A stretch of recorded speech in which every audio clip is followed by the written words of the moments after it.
Yo everybody, how's it going? We're here with another Sunday Savers. It's your boy Burkround88 coming at a YouTube video, and today it's gonna be something interesting. It's gonna be something about the World Juniors coming up with the cards we got, something to expect, and something to be very careful of.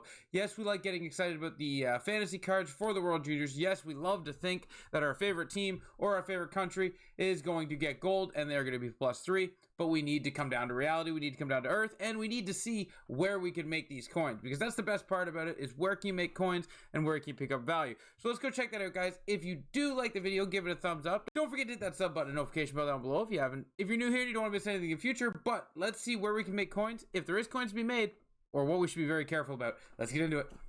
Okay, so we're going to take a quick look here at the World Junior cards, Nations of Hockey cards. And we just want to see, right? They range from anywhere from 82 to 86, which gives cards a very good possibility of being what? 89 overall. This is where we have to be careful and we have to taper our expectations.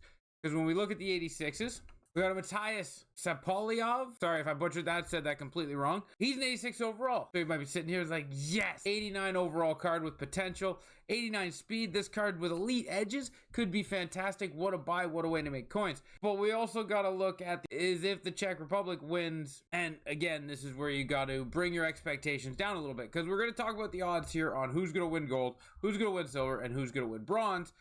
And it's the top 4 favorites. The United States is a +225 to win the gold. Canada is a +250 to win the gold. Sweden is a +275 to win the gold. And Finland is a +525 to win the gold. Those are your 4 favorites. So for you to purchase this card at a value of 89 overall is unrealistic. And it's something that you got to be careful of when you're trying to buy these cards to flip them.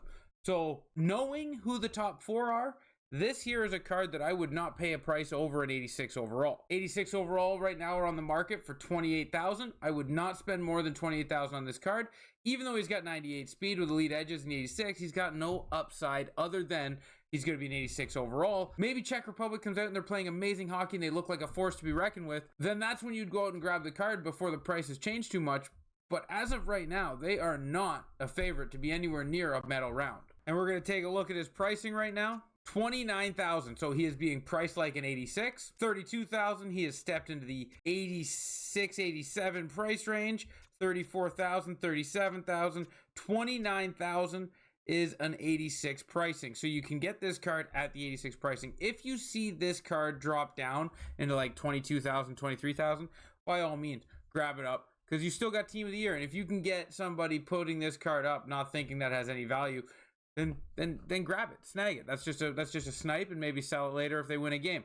But 29,000 is the absolute cap. I wouldn't even spend that on this card, even for Team of the Year, because you can get 86s for 28,000 and less. Team Canada, right? Like I said, Team Canada's second favorite. So to keep yourself at a safe floor, maybe you project Canada's going to get silver. I'd love to see them get gold. I'm going to be watching. I'm going to be rooting for them to get gold, and I hope the boys win. They're not the favorite. They're going to have to fight hard, and they're going to have to compete night in and night out, and they're going to have to face the United States to win gold. So they're going to have to put it out there. And they can definitely come out with it. That's what I love about hockey. Anybody can win. The tournament, anybody can win a game any given night. But the tournament itself, the better teams are going to come to the top. Canada versus the United States is going to be a good game. I hope that those two teams face for gold. I think that'd be an amazing hockey game to watch. I just hope Canada comes out on top and makes that card an 89. Which, if he does become an 89, if Carson's an 89, he's worth 55,000. That's what 89s are going for right now, so that's what you can spend on this card, is 55,000. But with chances of them getting silver gold being where it looks like they're going to finish, you're looking to spend anywhere from 39 to 55,000 on this card. Any more, and you got to just stay away. So when we compare price, you're going to see right here, 6 minutes left, 30,000.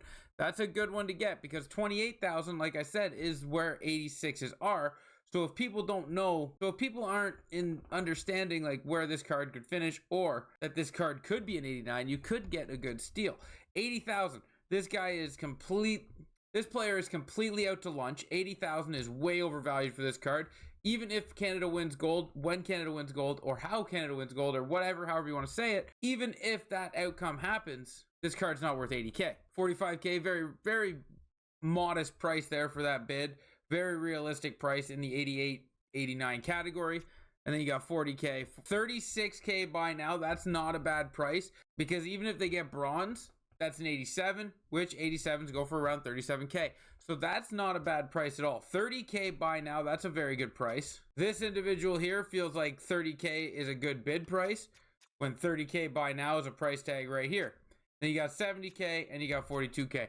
I am actually going to go buy this card at 30K right now, because I feel like that could be a good price that ends up benefiting me in the future. Because like I said, 37K is what 87 sell for. Worst comes to worst, I put it as 87, 88, 89 into Team of the Year. But I just got that card for 30K. And because I know they're bidding at 30K, if I wanted to, I could probably throw it up for 35K, 36K right now, and hopefully it sells.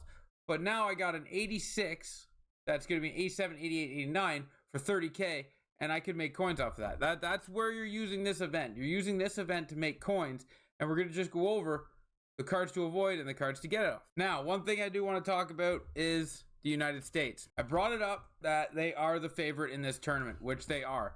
But because of licensing issues, which I found out, that's why there's only 2 players representing the United States, is going to make it hard to want to invest in this team. 7,000 for an 82. It's pricey. This one here is more realistic. If you can get this one for 2,500, 82s go for 1,200. But chances are this card's going to be an 83, 84, 85.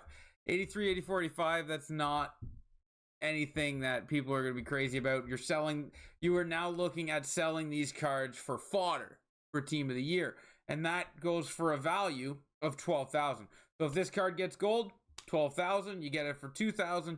That's a 10,000 coin profit. The States can be good to make coins off of if they win gold. For instance, this card here sells for 6,800 buy now. If they get silver and Canada wins gold, this card becomes an 84, which then sells for 7,700. After taxes, you're not making much there, if anything at all. So you're going to have to be careful with how you buy these cards. You can buy these cards. There is value there if you can find them at the right price. Like I said, if you can find them at a bid price, like this card here, which is a bid price of 2,200. If you can sneak this card for under 4 grand, silver, gold, you're winning. You're getting coins, you're making profit. Now you got to hold the card for like 3 weeks before you get the profit. And it's not guaranteed, but it might be a way to go.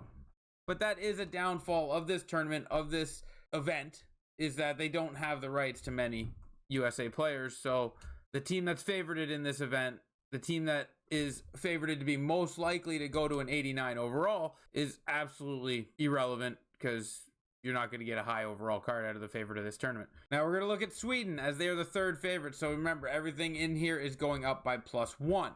So if we can find a 6-foot player with 89 speed and an 84 overall, he goes up to an 85. That's not terrible. It's going to be about 12,000.